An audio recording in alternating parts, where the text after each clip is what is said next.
وأن يثبت لي عندكم قدم صدق في الدنيا والآخرة وأسأله أن يبلغني المقام المحمود لكم عند الله وأن يرزقني طلب صالحكم مع إمام هدى ظاهر ناطق بالحق منكم وأسأل الله بحقكم وبالشأن الذي لكم عنده أن يعطيني بمصابكم أول ما يعطي مصابا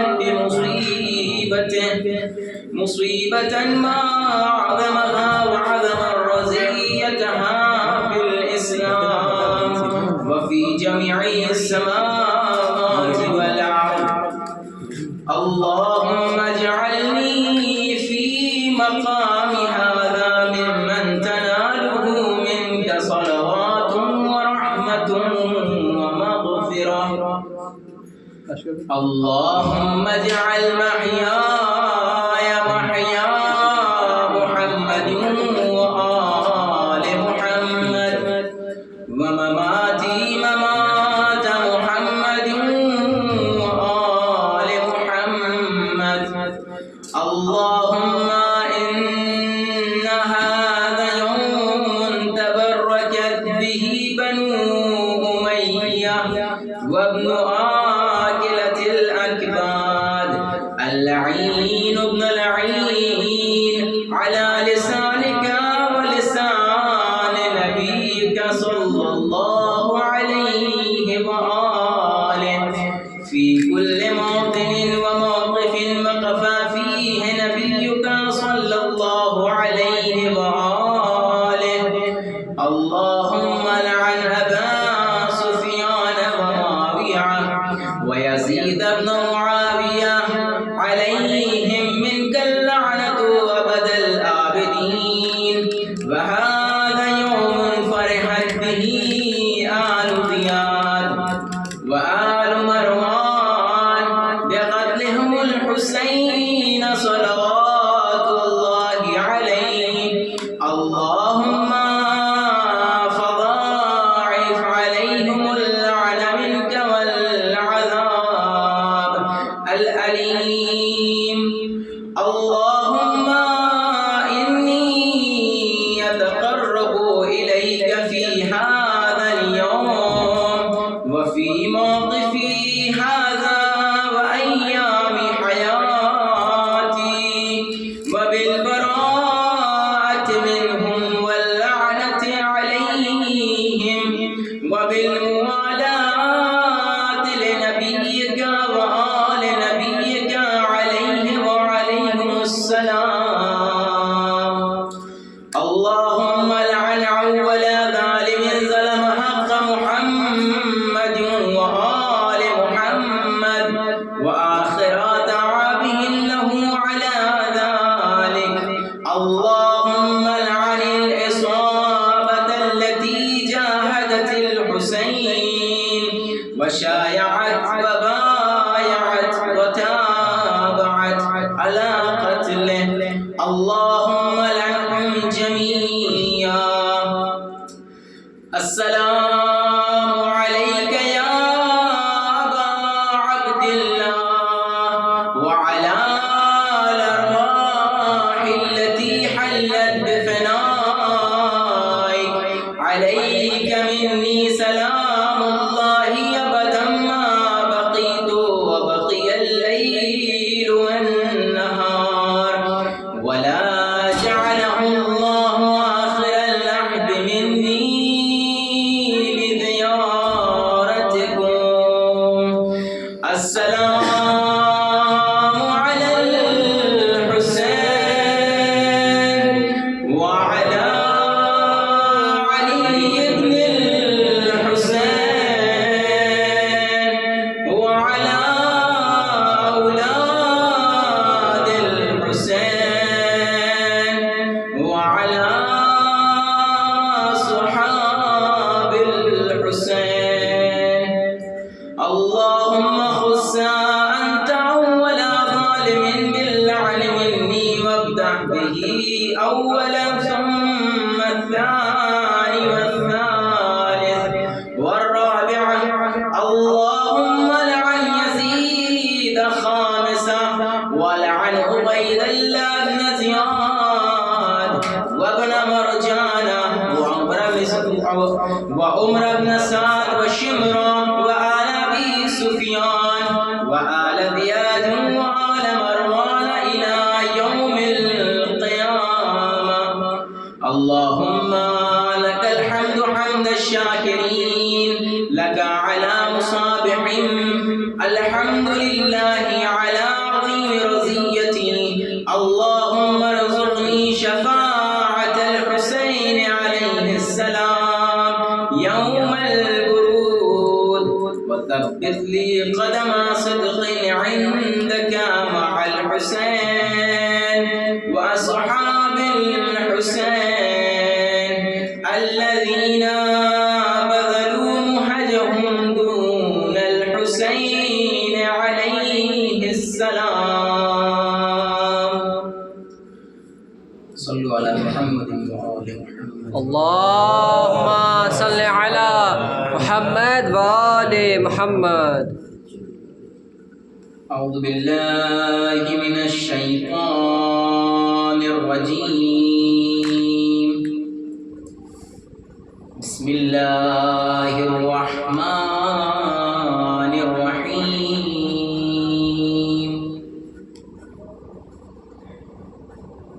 هل أتى على الإنسان حين من الدهر لم يكن شيئا مذكورا.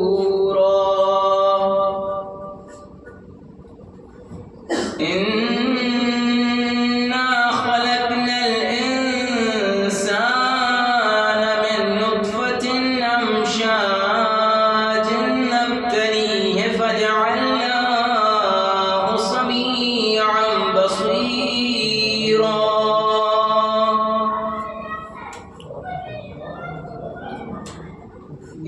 إنا هديناه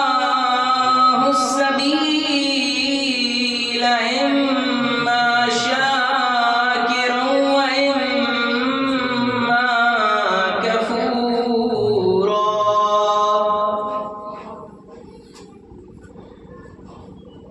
إنا أعتدنا للكافرين سلاسلا وأغلالا وسعيرا.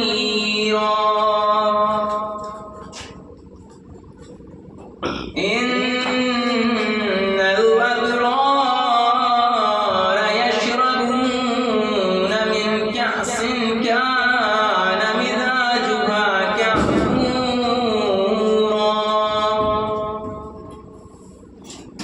عينا يشرب بها عباد الله يفجرونها تفجيرا.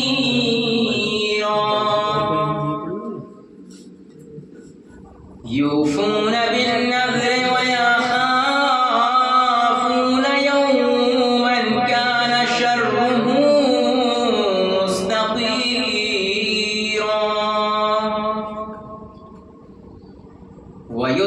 ويطعمون الطعام على حبه مسكينا ويتيما وأسيرا. صدق الله العلي العظيم. اللهم صل على محمد وآل محمد.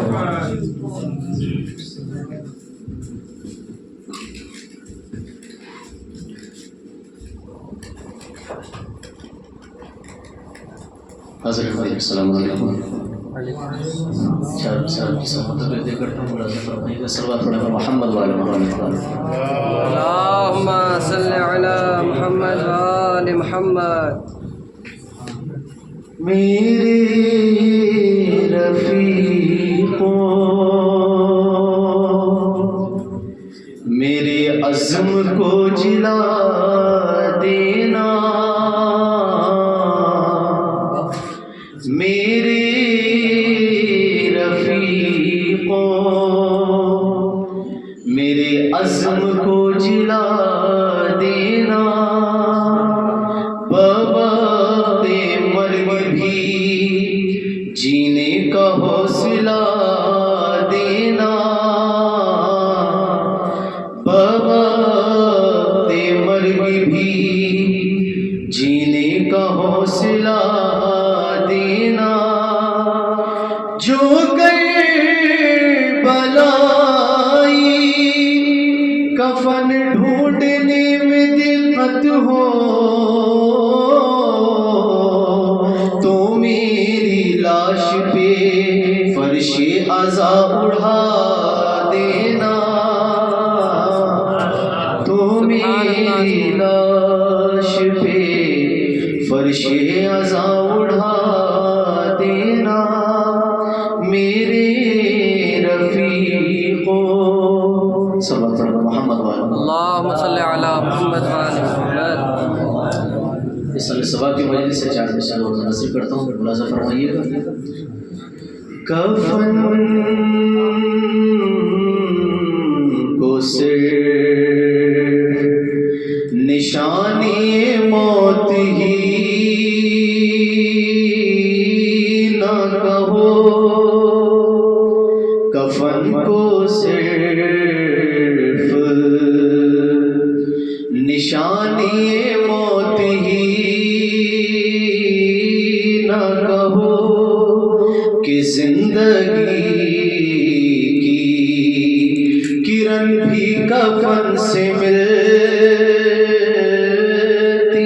ہے، کہ زندگی کی کرن بھی کفن سے ملتی ہے، محب عالی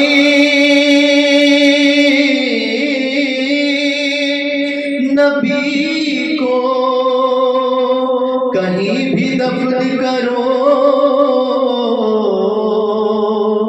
محب عالی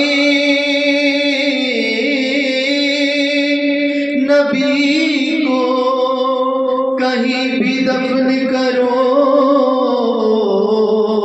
یہ خاک جا کے در پنجے تن سے ملتی ہے، کفن کو صرف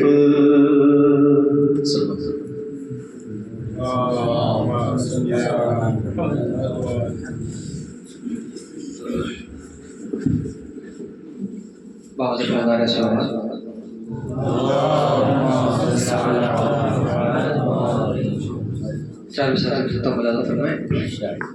زندگی نے لباس چھین لیا، زندگی نے لباس چھین لیا، موت نے کم سے کم کفن تو دیا، زندگی نے لباس چھین لیا، موت نے کم سے کم کفن تو دیا، زندگی در بدر پھراتی رہی، زندگی در بدر پھراتی رہی، موت نے مستقل وطن تو دیا، موت نے مستقل وطن تو دیا۔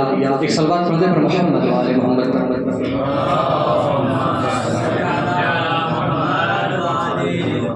ایک مطلب کچھ ہے تو خاص میں میں جو پرچم عباس اٹھا رکھا ہے، میں نے جو پرچم عباس اٹھا رکھا ہے، میں نے جو پرچم عباس اٹھا رکھا ہے، ارے بس اسی نے تو وفادار بنا رکھا ہے، میں نے جو پرچم عباس اٹھا رکھا ہے، اور اور اپنی تقدیر کو حر جیسی بنانے کے لیے، اپنی تقدیر کو حر جیسی بنانے کے لیے اپنا سر میں نے درے شہ پہ جھکا رکھا ہے، میں نے جو پرچم عباس اٹھا رکھا ہے، اور مجلس شاہ کا بس فرش بچھا کر ہم نے، مجلس شاہ کا بس فرش بچھا کر ہم نے، ارے آسمانوں کو زمین پر ہی بلا رکھا ہے، میں نے جو پرچم عباس اٹھا رکھا ہے۔ یہ شعر بطور خاص ملاحظہ فرمائیے گا، میں نے جو پرچم عباس اٹھا رکھا ہے، اور دھاجیاں فتوے بدعت کی اڑانے کے لیے، دھاجیاں فتوے بدعت کی اڑانے کے لیے ہم نے ہر گھر کو عزا خانہ بنا رکھا ہے، میں نے جو پرچم عباس اٹھا رکھا ہے۔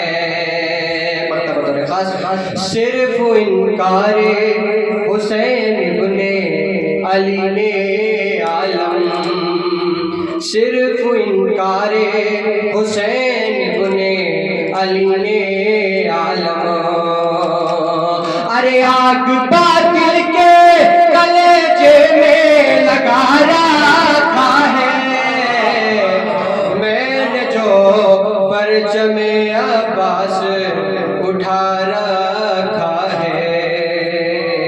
حضرات انہی نظروں کے سامنے میں بڑے ہی ادب و احترام کے ساتھ حجت الاسلام والمسلمین علی جناب مولانا آفتاب حیدر حیدری صاحب سے گزارش کرتا ہوں کہ وہ منبر فروز ہو اور اپنے نورانی بیان سے مومنین کے قلوب کو منور فرمائے۔ آغا جان کے استقبال کے لیے بآواز بلند نعرہ صلوات۔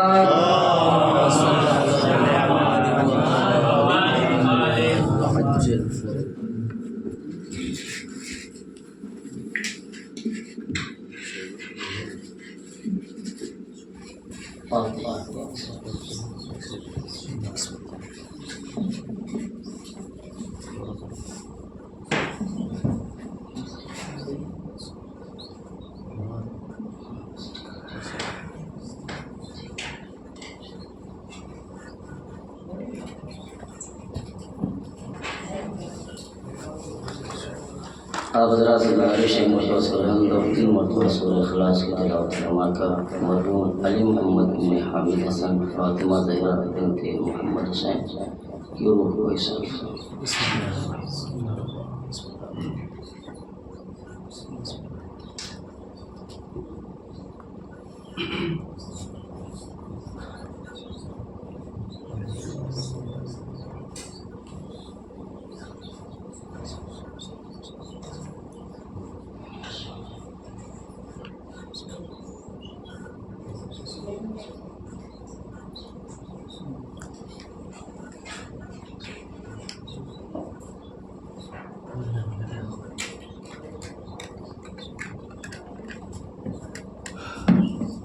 لا حول ولا قوة إلا بالله العلي العظيم أعوذ بالله من الشيطان اللعين الرجيم بسم الله الرحمن الرحيم الحمد لله رب العالمين بارئ الخلائق أجمعين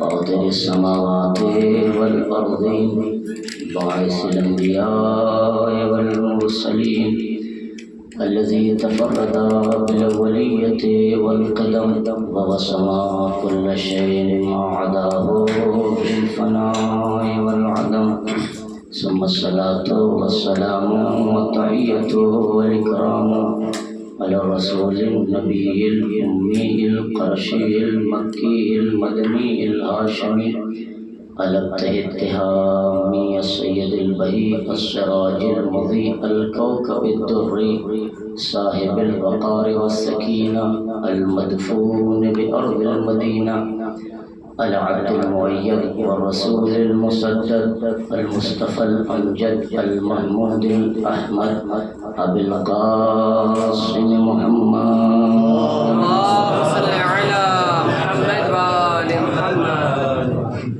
وعلى آل بيته الطيبين الطاهرين المعصومين المنتخبين المنتجبين الغر الميامين، ولعنة الله على أعدائهم أجمعين.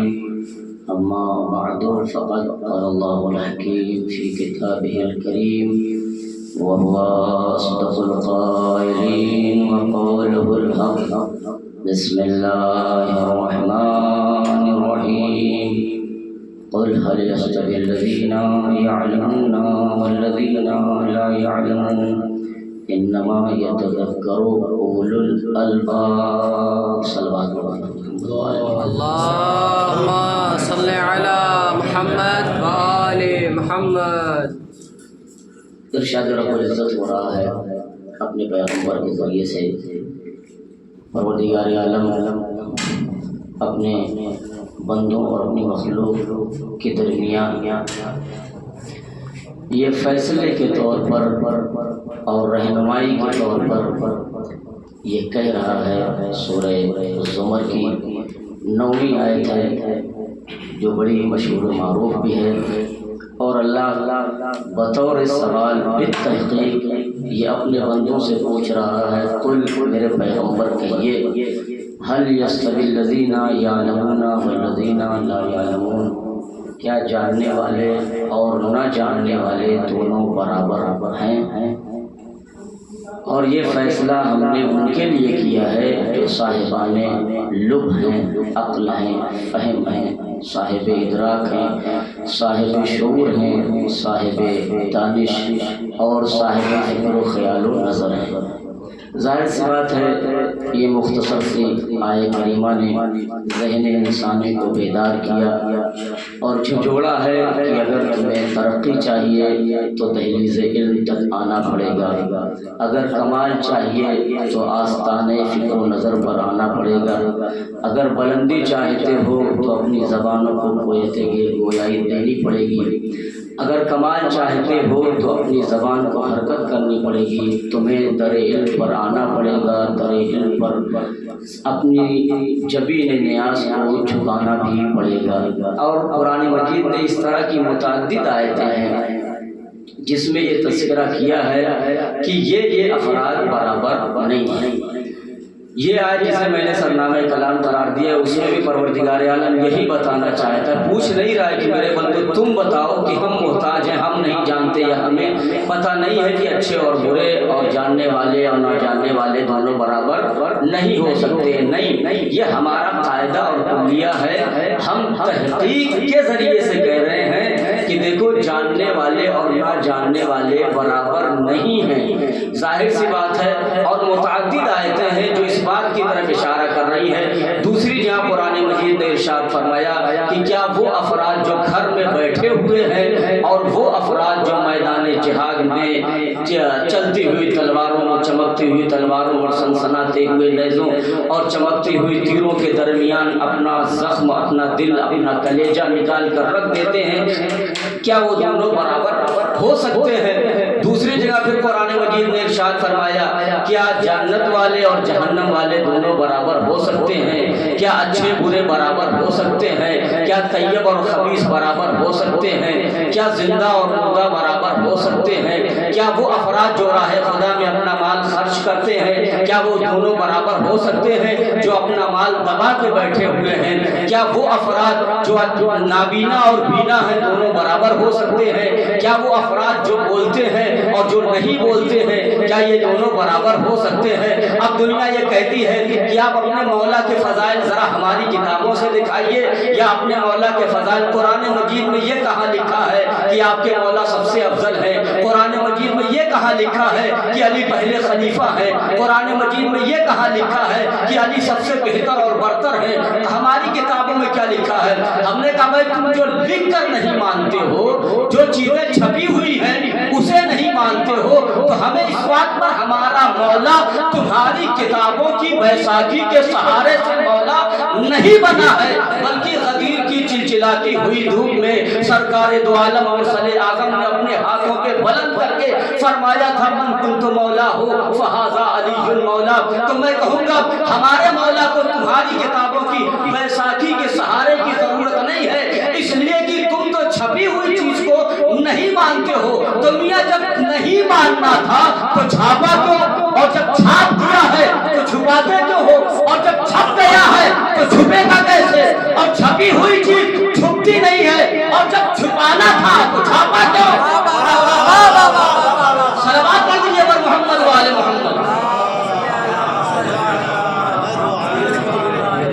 اب یہ تمہیدی گفتگو نہیں کہتے ہمارے تمہارے مولا کا، ہمارے بتائیے وہ اگر ایسے ہے ویسے ہے، افضل ہے برتر ہے، قابل احترام لائق شرف ہے، وہ پہلے خلیفہ ہے، تو قرآن مجید نے صاف صاف طور سے لکھا کیوں؟ عزیزان گرامی قرآن مجید نے پہلی سی آیت میں کیا کہا؟ قل هل يستوي الذين يعلمون والذين لا يعلمون۔ ہم پوچھ رہے ہیں تم سے بتاؤ کیا جاننے والے نہ جاننے والے برابر ہو سکتے ہیں؟ ایک وہ ہے جو جہالت کے اندھیرے میں جہالت کی تاریکیوں میں پھنسا ہوا ہے، کیا وہ اس کی برابری کر سکتا ہے؟ جو ممبر سلونی پہ آ کے کہتا ہے سلونی سلونی ہم تم سے پوچھ رہے ہیں کیا وہ شخص جو جہالت میں ڈوبا ہوا ہے کیا ایسے کا مقابلہ کر سکتا ہے جو کہتا ہے مسلمانوں اگر علی سے پوچھنا چاہتے ہو تو مجھ سے پوچھو، میں زمین سے زیادہ آسمان کے راستوں کو جانتا ہوں، مجھ سے پوچھو میں قرآن کی ہر آیت کے بارے میں بتاؤں گا، کون سی آیت سفر میں نازل ہوئی ہے، کون سی حضر میں نازل ہوئی ہے، کون سی پہاڑوں میں نازل ہوئی ہے، کون سی گھر میں نازل ہوئی ہے، کون سی مصر میں نازل ہوئی ہے، کون میدان جنگ میں آئی ہے، کون ہماری شان میں آئی ہے، کون ہمارے دشمنوں کی شان میں آئی ہے۔ تو یہ تذکرہ یہی تو ہے۔ اب ہر آدمی فیصلہ کرے گا، جاننے والے اور نہ جاننے والے برابر نہیں ہو سکتے ہیں۔ تو وہ جو ممبر کوفہ پہ آ کے بارہا اعلان کرتا تھا سلونی سلونی قبل ان تفقدونی، میں زمین سے زیادہ آسمان کے راستوں کو جانتا ہوں، اور شاید یہی وجہ ہے علی نے اپنے علوم و معارف کے بہتے ہوئے بحر زخار کو کسی اور طرف منسوب نہیں کیا ہے، ورنہ آدمی پڑھ لکھ لیتا کہتا یہ تو ہماری محنت ہے، یہ ہماری کاوش ہے، یہ ہمارا نتیجہ ہے، یہ ہماری نتیجہ فکر ہے، یہ ہم نے کوشش کی ہے، یہ ہم نے کاوش کی ہے، اس میں کسی اور کا دخل نہیں ہے۔ مگر اللہ کمال مولا کائنات جب منبر کوفہ پہ آ کے آواز دیتے تھے تو کہتے تھے کہ میرا علم نہیں ہے کہ جو علی کے سینے میں بہتا ہوا دریا دیکھ رہے ہو، جو علی کے سینے میں علوم و معارف کا ٹھاٹھے مارتا ہوا سمندر دیکھ رہے ہو، جو یہ علوم و معارف کا بحر زخار بہ رہا ہے، یہ علی کا نہیں ہے۔ اس لیے کہ علی کہتے تھے میرا علم تو کچھ ہی نہیں ہے، میں بارہا کہا کرتے تھے ھذا ما زقنی رسول اللہ زقا زقا، یہ وہ علم ہے جسے اللہ کے پیغمبر نے مجھے اس طرح بھرایا ہے جیسے پرندہ اپنے بچوں کو بھراتا ہے۔ اور پیغمبر کے علم کے لیے قرآن نے کہا وَعَلَّمَكَ مَا لَمْ تَكُنْ تَعْلَمْ، اے میرے پیغمبر ہم نے وہ سب وجار کو سکھایا ہے جو آپ نہیں جانتے۔ تو اتنا کہہ دوں نہ پیغمبر کے علم کی گہرائی کا اندازہ لگایا جا سکتا ہے، نہ علی کے علمی کمالات کے روز تک انسان پہنچ سکتا ہے۔ تو کیا کہا هل يستوي الذين يعلمون والذين لا يعلمون، اور یہ سب جانتے ہیں فاضل کا مجمع کی جاننے والے اور نہ جاننے والے برابر نہیں ہو سکتے۔ منبر کوفہ پہ سرکار امیر کائنات ہزاروں بار بارہا علی نے اعلان کیا ہے جو کچھ پوچھنا چاہتے ہو علی سے پوچھو، میں زمین سے زیادہ آسمان کے راستوں کو جانتا ہوں، اور میرا یہ علم پیغمبر کی مرہون منت ہے، انہوں نے مجھے پڑھایا ہے، انہوں نے مجھے سکھایا ہے، اور ایک باپ کا علم دیتے تھے تو میں ایک باپ سے 1000 باپ کا علم دیا کرتا۔ نہ کائنات میں ایسا شاگرد دیکھا گیا، نہ کائنات میں ایسا استاد دیکھا گیا۔ تو یہ فضیلت ہے کہ نہیں ہے فضیلت؟ حل یستوی الذین یعلمون والذین لا یعلمون، کیا جاننے والے نہ جاننے والے دونوں برابر؟ اور ہمارا خطاب تو جاہلوں سے ہے ہی نہیں، جن کی آنکھوں پر بغض و عناد کے چشمے پڑے ہوئے ہیں، ہمارا خطاب ان سے ہے ہی نہیں۔ انما یتذکر اولو الالباب، ہمارا خطاب تو صاحبان ایمان سے ہے، صاحبان خرد سے ہے، صاحبان عقل سے ہے، ارباب بینش سے ہے، صاحبان دانش سے ہے۔ ہمارا خطاب جاہلوں سے ہے ہی نہیں، ہم عقل مندوں سے خطاب کیا کرتے ہیں، اور ہم بتا رہے ہیں کہ جو عقل مند ہوگا وہی فیصلہ کرے گا۔ وہ جو 40 سال تک یا مسئلے عورتوں سے پوچھا کرتے رہے، وہ صاحب منبر سلونی سے مقابلہ کیسے کرے گا؟ صلوات پڑھیے پر محمد و آلہ محمد۔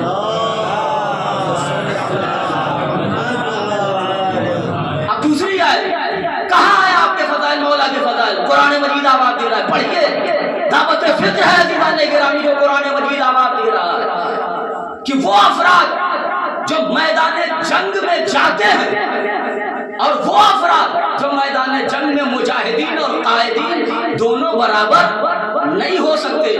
اب وہ مقولہ بڑا مشہور ہوا ہے، اب آپ سمجھے قرآن تو اشارے دیتا ہے نا، قرآن کنایہ سے بات کرتا ہے، اور یہ ہماری عربی زبان میں ہے بھی، ہم جانتے بھی ہیں کہ کنایہ تصریف سے افضل ہوتا ہے، بہتر ہوتا ہے۔ تو قرآن مجید کس کا نام لیتا، کون بہتر ہے، کون افضل ہے، کون بہتر ہے، کون صاحب لیاقت ہے، کس میں صلاحیت پائی جاتی ہے، کون مسند علم پر آنے کے لائق ہے یا نہیں، کون مسند خطابت پر آنے کے لائق ہے یا نہیں، کون مجاہد ہے، کون قائد ہے، کون برابر ہے، کون برابر نہیں۔ قرآن مجید قیامت تک آنے والے کس کا نام لیتا؟ تو قرآن مجید نے پیمانہ بنا دیا ہے کہ دیکھو مجاہدین اور قائدین برابر نہیں ہو سکتے، تو میاں اس کا مقابلہ تم کیسے کرو گے؟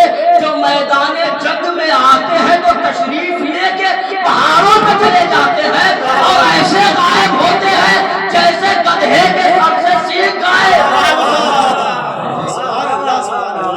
ایسے غائب ہوتے ہیں۔ تو اس کا مقابلہ قرآن مجید نے پیمانہ دے دیا، قائدین اور مجاہدین برابر نہیں ہو سکتے، تو جو میدان سے بھاگ جائے اس کا مقابلہ کیا کرو گے؟ جس کے بارے میں قرآن مجید کہتا ہے کہ یہ بنیان مرصوص قاتلون فی سبیلہ صفا کانہم بنیان مرصوص، وہ میدان جنگ میں ایسے ڈٹ کے مقابلہ کرتے ہیں جیسے سیسا ملائی ہوئی دیوار۔ کچھ تو وہ ہے جن کے قدم میدان جنگ میں رکتے ہی نہیں ہیں، اور کچھ تو وہ ہے جو میدان جنگ میں اس طرح لڑتے ہیں کہ سیسا ملائی ہوئی دیوار انہیں کہا جاتا ہے۔ تو ہے کون برابر؟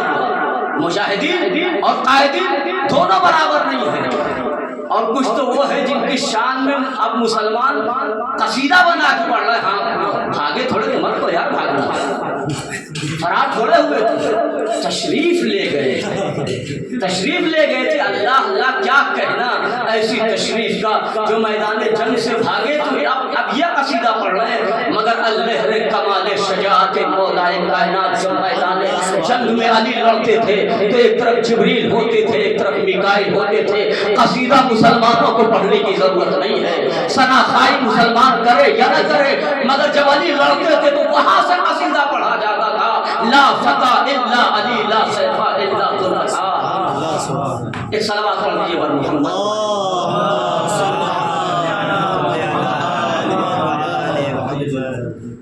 بہت سی ایسی آیتیں جہاں قرآن مجید نے اس بات کی طرف دعوت فکر دی، اور ہر جگہ کہا افلا تتفکرون، کیا تم سوچتے نہیں ہو؟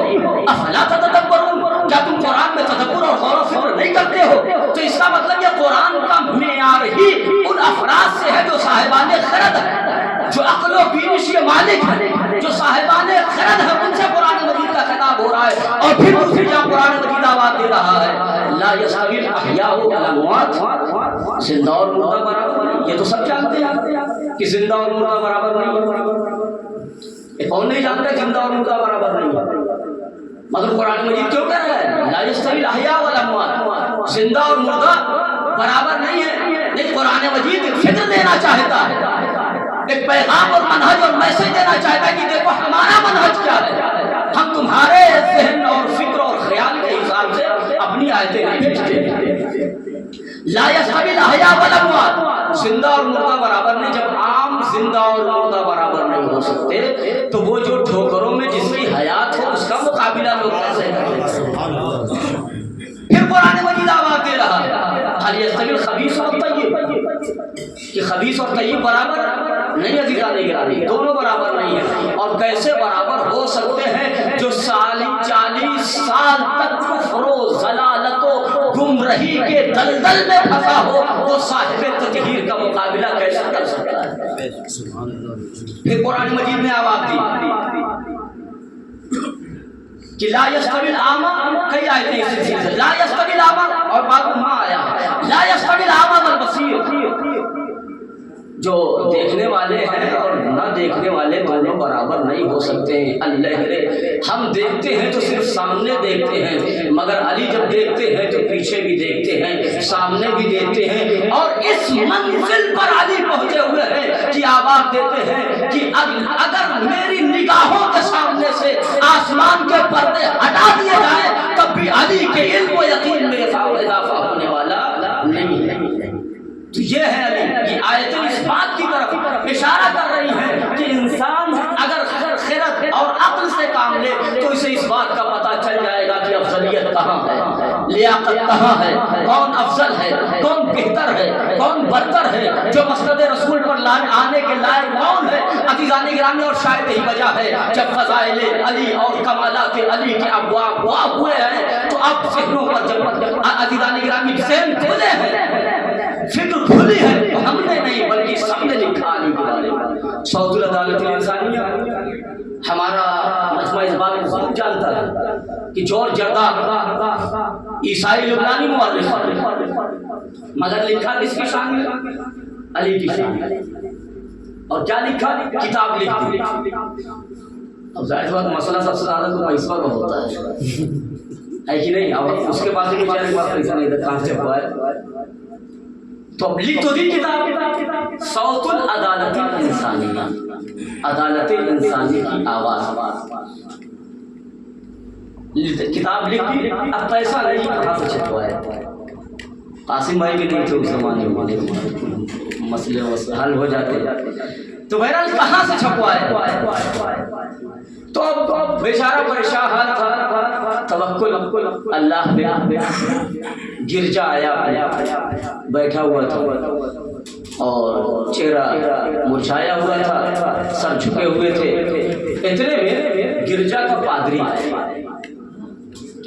اس نے کہا ہو سکتا ہے جان پہچان پہلے سے نہیں ہو، بہرحال تو اس نے کہا کہ کیا بات ہے، اس طرح کملایا اور مرجھایا کیوں ہے؟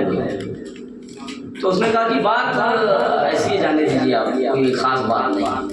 نہیں بتاؤ، ہو سکتا ہے میں تمہارے مسائل پر۔ تو اس نے کہا میں نے ایک کتاب لکھی ہے، اس نے کہا میں نے ایک کتاب لکھی ہے۔ کہا کیسی کتاب؟ کہا وہ ہمارے مسلک کے نہیں ہے۔ کہا کون سی کتاب ہے؟ کچھ تفصیل اور ڈیٹیل بتاؤ، کیا کون سی کتاب، کس کے بارے میں؟ تو اس نے کہا ہم نے مسلمانوں کے چوتھے خلیفہ کے بارے میں ایک کتاب لکھی ہے جس کا نام صوت العدالت الانسانی ہے۔ تو اس نے کہا کہ یہ عجیب بات ہے، تم اسلامی مسلک کے ماننے والے نہیں ہو، شریعت محمدی کا کے پیروکار نہیں ہو، اور نہ خلیفہ رابع یا خلیفہ اول، نہ ان کو خلیفہ مانتے ہو، نہ چوتھا مانتے ہو، نہ پہلا مانتے ہو، پھر تم نے کیوں کتاب لکھی؟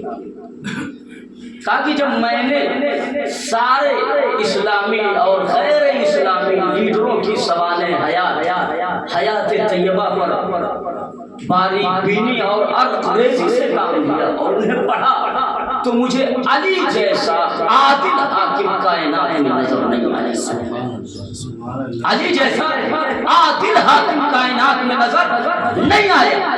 تو مجھے میرے دل نے مجبور کیا کہ میں ایسے حاکم کے بارے میں کتاب لکھوں جو دنیا کا کائنات کا سب سے عظیم اور عادل حاکم گزرا ہے۔ اسی لیے اس نے اس کتاب کا نام کیا رکھا؟ صوت العدالت الانسانی۔ نہ ہمارے مسلک کا ہے، نہ مسلمان کے مسلک کا ہے، نہ مسلک حنفی، نہ شافعی کسی اعتبار سے علی سے اس کا کوئی دینی تعلق نہیں ہے، مگر کتاب لکھ دی اور اپنا پورا قضیہ پادری کے سامنے رکھ دیا۔ پادری کا اچھا بیٹھو ہم آتے ہیں۔ پادری اندر سے گیا، وہ لفافہ تو نہیں میں کہہ سکتا، اس زمانے میں پتہ لفافہ ہوتا تھا، لفافہ تو ہم لوگ خالی ملتا ہے، خیر وہ پوٹلی لے کے آیا، گٹھری پوٹلی جو اس زمانے میں چلتی تھی، اور اس نے لا کے جارج جرداد کے سامنے رکھ دیا۔ تو اس نے کہا کیا ہے اس میں؟ کہا تمہارے مسئلے کا حل یہی ہے کہ تم یہ پیسہ لو اور جا کے کتاب چھپوا دو۔ اب وہ ایک بار پوٹلی کو دیکھ رہا ہے، ایک بار پادری کو دیکھ رہا ہے۔ کہا بھیا ابھی تو آپ کہہ رہے تھے، آپ کیوں چھپوانے کے لیے دے رہے ہیں؟ ابھی تو آپ مجھ سے سوال کر رہے تھے کہ تم نے ایسے شخص کے بارے میں کتاب لکھی ہے جو ہمارے مسلک کا نہیں ہے اور ہمارے مسلک سے اس سے دور دور کا راستہ اور وابستگی بھی نہیں ہے، اور نہ ہمارے اس کے مسلک کے ہم ماننے والے ہیں اور نہ ہمارا اس سے کوئی تعلق ہے، نہ ہم اس کے مذہب کے ماننے والے ہیں۔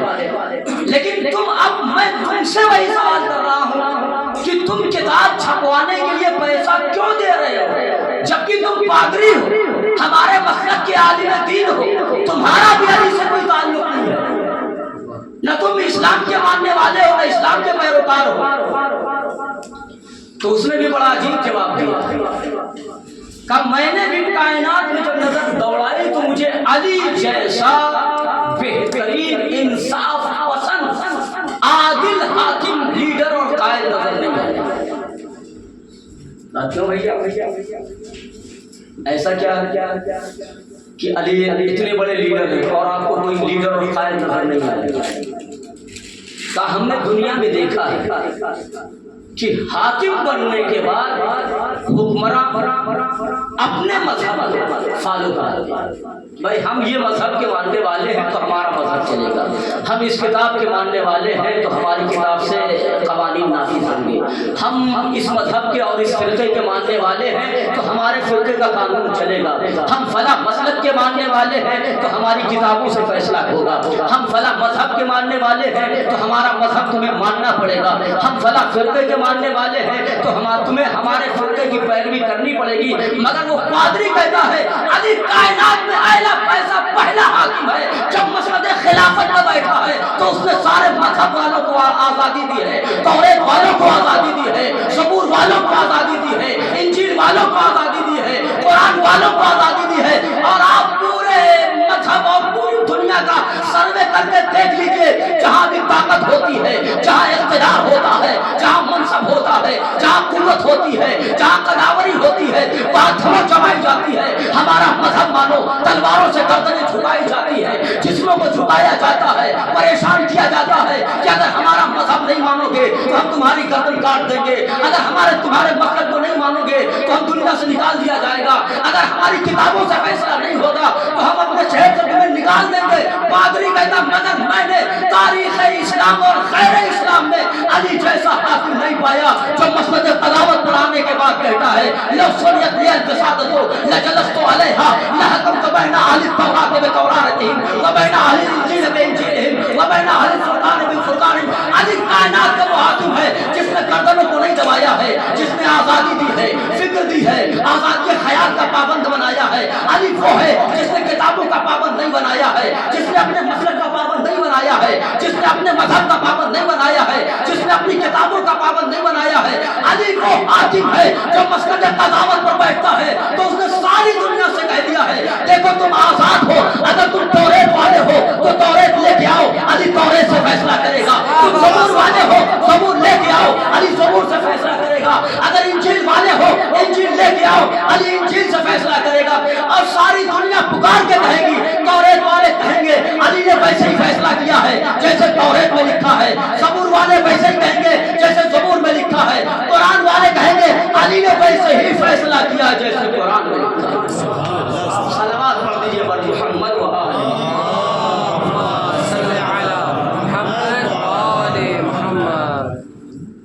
اور اس کے بعد حدیث آباد تھی لو سنیت نیل بسادت لجلست فحکمت بین اہل التوراۃ بتوراتہم وبین اہل الانجیل بانجیلہم وبین اہل الفرقان بفرقانہم۔ عزیزان گرامی، اور اب مولا ہوتا کیا ہے؟